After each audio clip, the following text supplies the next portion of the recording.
रवां साल 27 फरवरी 2019 को भारतीय फ़ज़ाइया के जहाज़ों ने जारहियत करते हुए पाकिस्तानी फ़ज़ाई हदूद की ख़िलाफ़ वर्जी की। वो पाकिस्तानी हदूद में दाखिल हो गए तो पाक फ़ज़ाइया जो बिल्कुल अलर्ट थी, एक दिन पहले भारतीय जहाज़ों को पाक फ़ज़ाइया ने जाने दिया था, लेकिन अब उसके 2 जहाज़ों को मार गिराया। उसका एक पायलट विंग कमांडर अभिनंदन गिरफ़्तार हो गया।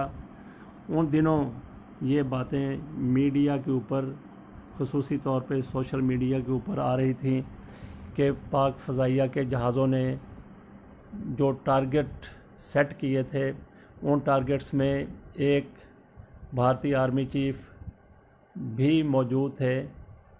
वो दौरे के ऊपर नौशहरा ब्रिगेड हेडक्वार्टर आए थे, तो इस दौरान पाक फ़ज़ाइया ने उनको भी टारगेट सेट किया लेकिन फायर नहीं किया। तो अब इस चीज़ की confirmation DGISPR major general Asif Ghafoor ने की है। उन्होंने अपनी प्रेस कॉन्फ्रेंस के दौरान कहा कि भारत बताए कि उसके नौशहरा हेडक्वार्टर में वो कौन सी शख्सियत थी जो पाक फ़ज़ाइया के निशाने के ऊपर आ चुकी थी।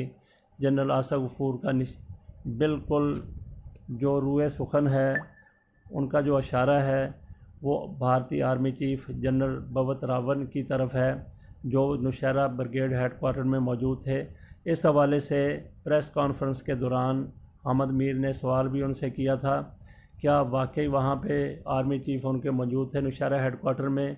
लेकिन अहमद मीर के सवाल से पहले DGISPR major general Asif Ghafoor वाज़े कर चुके थे कि वहाँ वाकई एक बहुत बड़ी शख्सियत थी, और उस शख्सियत ने पाकिस्तानी फ़ज़ाइया के जहाज़ों को देखा तो ऐसी दौड़ लगाई कि दिल्ली जाके उन्होंने सांस लिया।